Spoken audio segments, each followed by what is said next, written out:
Hi friends, welcome back. भैया face 4 voting polling booth पर माधवी लता ने हटाया बुर्का, अचानक क्या हुआ? माधवी वर्सेस ओवैसी। बुर्का उतारा मतलब बुर्का पहन के गई थी, वो खुद पहन के गई थी और अपना बुर्का हटाया। फिर क्या हुआ कि कुछ और हुआ है, देखते हैं यार। चलो वीडियो शुरू करते हैं। वीडियो शुरू करने से पहले अगर आप चैनल पर नए हो और आपने अभी तक सब्सक्राइब नहीं किया तो जल्दी से पहले सब्सक्राइब के बटन और बेल आइकन को क्लिक कर लो ताकि आपको हमारे सारे न्यू वीडियोस के नोटिफिकेशन मिल जाएं जैसे हम अपलोड करें। अगर आपको वीडियो पसंद आता है प्लीज लाइक एंड शेयर। चलिए शुरू करते हैं। ओ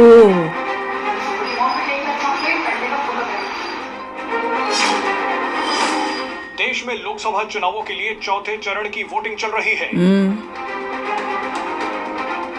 इस बार हैदराबाद सीट पर सबकी नजर रहेगी।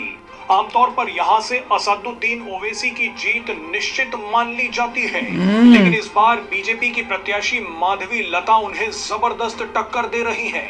सुबह सुबह ही बीजेपी प्रत्याशी माधवी लता ने अपने पोलिंग बूथ पर जाकर वोट किया, लेकिन इसके बाद कुछ ऐसी तस्वीरें सामने आई जिन्होंने सबको हैरान कर दिया। ये पूरा वीडियो हम आपको दिखाएंगे, लेकिन पहले कहानी समझ लीजिए। माधवी लता वोटिंग के दौरान एक पोलिंग बूथ पहुंची। उस पोलिंग बूथ पर कई मुस्लिम महिलाएं बुर्का पहने बैठी हुई थी। माधवी लता को शक हुआ कि बिना चेकिंग के इन महिलाओं को वोट डालने के लिए भेजा जा रहा है। इसके बाद खुद ही माधवी लता ने मुस्लिम महिलाओं से उनका पहचान पत्र मांग लिया। माधवी लता ने मुस्लिम महिलाओं से बुर्का हटाने की रिक्वेस्ट की ताकि महिलाओं के चेहरे का मिलान पहचान पत्र में लगी फोटो से किया जा सके। इस दौरान माधवी लता पोलिंग ड्यूटी पर लगे अधिकारियों से भी भिड़ गई। उन्होंने आरोप लगाया कि पुलिस कर्मी बहुत सुस्त लग रहे हैं, वो सक्रिय नहीं है और कुछ भी जांच नहीं की जा रही है। आपको याद दिला दें कि कुछ ही समय पहले माधवी लता की शिकायत के बाद चुनाव आयोग ने हैदराबाद की मतदान सूची से 5,41,000 बोगस वोटर्स के नाम हटा दिए थे। इनमें से कई वोटर्स मर चुके थे, कई अपना पता बदल चुके थे, तो कईयों का नाम 2-2 बार रजिस्टर्ड था। 5 लाख पर मुस्लिम महिलाओं का बुर्का हटाने पर माधवी लता ने क्या कहा, वो आज पूरे देश को सुनना चाहिए।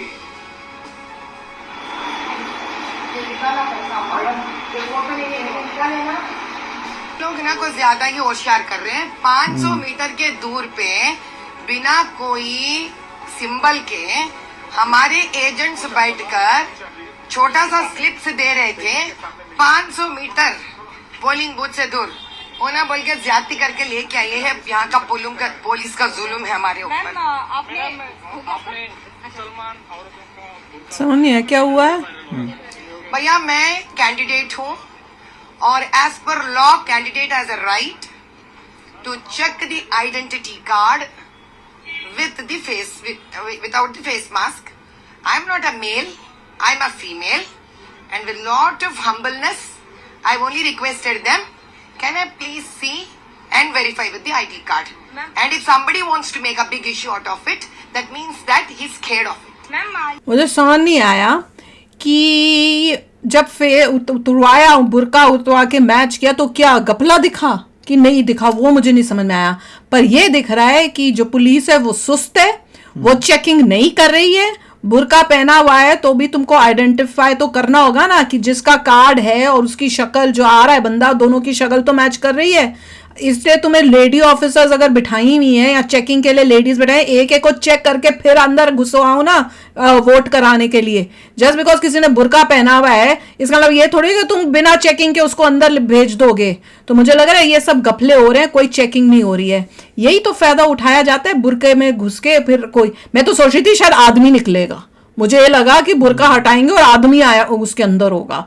पर देखो ये कोई मतलब नहीं है कि उसका इशू बनाया जाए कि भैया क्यों उनकी शक्ल देखी गई है। तो शक्ल तो देखनी होगी। कैसे मेक श्योर करेंगे भाई कि जो आ रहा है वो सही बंदा आ रहा है कि गफले हो रहे हैं। और पहले तो दिख ही गया 5 लाख लोगों को। सेम कॉन्सेप्ट है। अगर मान लीजिए आप बाय प्लेन भी ट्रैवल कर रहे हैं, हाँ, आपको एयरप्लेन लेना है और अगर आप पूरे बुर्के में आते हैं और मान लीजिए वो आपकी आइडेंटिटी चेक करते हैं, वो आपको बोलेंगे भाई हमें तो आइडेंटिटी चेक करनी है, वो तो उसके बिना तो they will not allow you to fly. तो सिमिलर कॉन्सेप्ट है। आप वोट कर रहे हैं, वोटिंग तो और भी क्रिटिकल है। तो वो यही कह रहे हैं कि पुलिस को करना चाहिए था।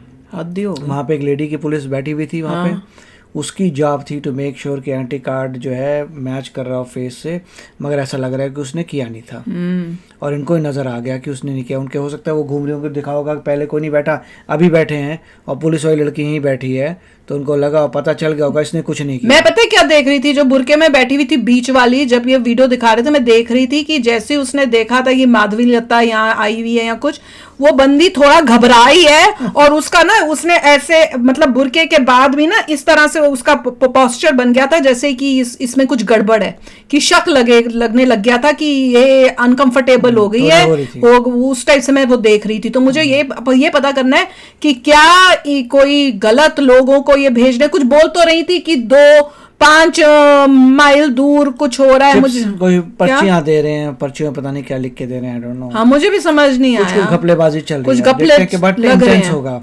वही ना, चोरी गिरी करके ऐसे लफड़े कर जीत रहा था ओवैसी।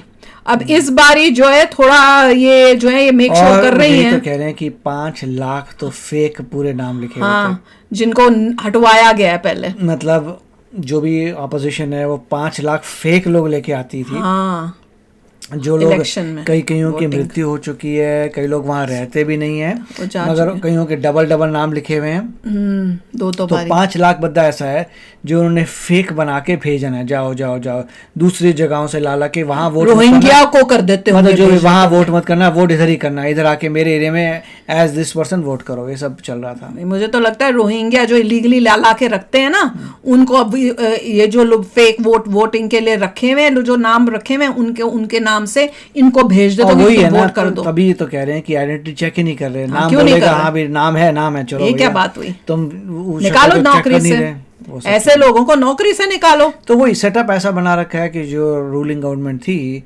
ओवैसी की, उसने सेटअप ऐसा बना रखा था कि अपने लिए सब बढ़िया किया हुआ है। पर एक लेडी जो इलेक्शन में खड़ी है, वो कहाँ से ये सब चेक करती रहे? जगह जगह तो पोलिंग बूथ और लोग आ रहे हैं, कार्यकर्ता हैं, सभी बीजेपी की हैं, तो कार्यकर्ता इंक्रीज इनको करना चाहिए था, पता है क्या करना चाहिए था? नहीं, इनको अपने ही कोई कार्यकर्ता हर पोलिंग बूथ में एक बंदे को बिठा वहां पे खड़ा करना चाहिए था कि देखें कि ये चेकिंग ठीक हो रही है और चेक करके ही लोगों को अंदर भेजा जा रहा है कि कुछ घपला हो रहा है।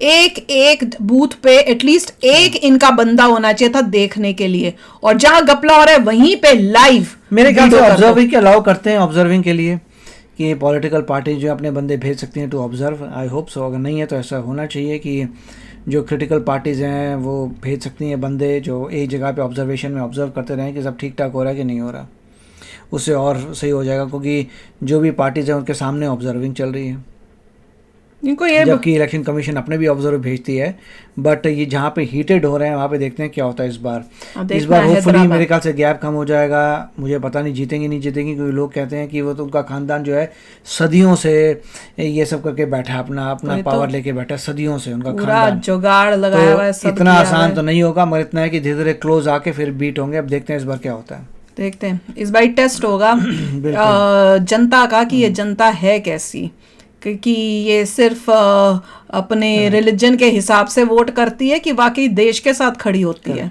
तो चलो यार, आप भी शेयर करना अपने थॉट्स। चलते हैं, मिलेंगे नेक्स्ट वीडियो में बहुत ही जल्द। Till then take care and bye bye. तो अगर आप मेरे इस चैनल पे नए हो तो जल्दी से सब्सक्राइब के बटन को हिट करो और बेल आइकन को क्लिक करो, ताकि आपको मेरा जब नया वीडियो मैं लगाऊं आपको उसके बारे में जल्दी से पता चल जाए।